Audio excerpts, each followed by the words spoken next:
안녕하세요, 달타령입니다. 세계보건기구가 11일 코로나19 전염 상황을 감염병 세계적 유행인 팬데믹으로 규정했죠. 외신들은 주요 발병국인 한국과 이탈리아의 대응 방식을 비교하는 등 한국이 보여준 검사 및 치료 방식에 주목하는 기사를 잇따라 내놓고 있습니다. 특히 한국은 충분한 키트와 검사의 정확성을 보유하고 있다며 대규모 검사 방식을 다른 나라의 모범 사례로 평가했습니다. 영국 로이터 통신은 이탈리아와 한국의 코로나19 발생은 사망자 수와 대응 전략에서 차이가 드러났다는 특집 기사를 게재했는데, 코로나19가 전 세계로 퍼지면서 한국과 이탈리아 사례는 확산기에 씨름하고 있는 다른 나라들에게 유용한 사례 연구가 될 것이라고 전했습니다.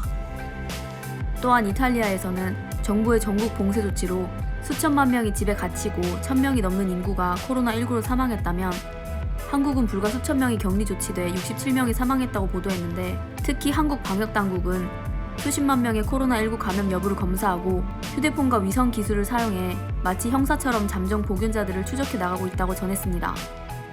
그리고 두 나라는 지난 1월 말 비슷한 시기에 코로나19 발병 사례가 처음 나왔지만, 결과는 검사 진행 횟수가 많을수록 확진자와 사망자 수는 적었다며, 일각에서는 공격적이고 꾸준한 검사가 바이러스 퇴치에 가장 강력한 수단이라는 중요한 시사점을 제공한다고 짚었습니다. 미 정치 전문지 워싱턴 이그제미너도 한국의 코로나 대응에 미국이 배울 수 있는 것이라는 제목의 칼럼에서 한국이 자발적 자가격리, 사회적 거리두기 등 민주주의적 본질이 유지되고 있음을 보여주는 사례라고 호평했습니다. 그러면서 한국의 명확하고 투명한 정보 공개가 코로나19를 물리칠 수 있다는 믿음을 주고 가짜뉴스에 대응하는 데도 큰 도움을 주고 있다고 설명하며, 그에 비해 미국은 잘못됐거나 불명확한 정보가 너무 많다고 비판했습니다.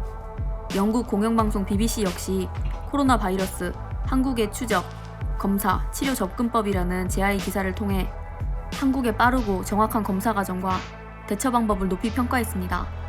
BBC는 한국에서 매일 약 2만 명이 코로나19 검사를 받고 있는데 1인당 검사 수치는 전 세계 어느 곳보다 더 높다고 보도했습니다. 코로나19 검사를 위한 샘플은 24시간 안에 가까운 실험실로 신속하게 보내지며, 코로나 바이러스 검사를 위해 96개의 공공 및 민간 연구소로 구성된 네트워크를 구축했다고 설명했습니다. 그러면서 한국의 코로나 바이러스 사망률은 0.7%에 불과해 HW의 세계 평균 치사율인 3.4%보다 훨씬 낮은 수치라고 보도했습니다. 쓴소리 잘하는 독일의 대표적인 진보 매체 타츠 역시 한국의 코로나19 대처에 대해 찬사 일색인 기사를 내놓았습니다. 세계 그 어느 나라에도 입국 금지 조치를 취하지 않고 대구와 같은 심각한 상황에서도 자국 내 도시를 봉쇄 조치하지 않으면서 대안으로 끊임없이 검사하는 것으로 코로나19와 싸우는 방식을 택했다며 긍정적인 평가를 한 겁니다. 이탈리아의 TG컴이라는 매체에서는 팬데믹 선언 전인 2월 이탈리아에서 코로나19가 폭증한 원인 3가지를 들었는데, 그중 하나로 중국의 항공편 차단을 들었습니다. HW의 지시에 따라 비행을 차단하지 않았다면 누가 감염국에서 들어왔는지 추적할 수 있었을 텐데 그러지 못했다는 겁니다. 전 세계가 어려운 팬데믹 속에서 대한민국의 대응과 방역에 주목하고 있는데요.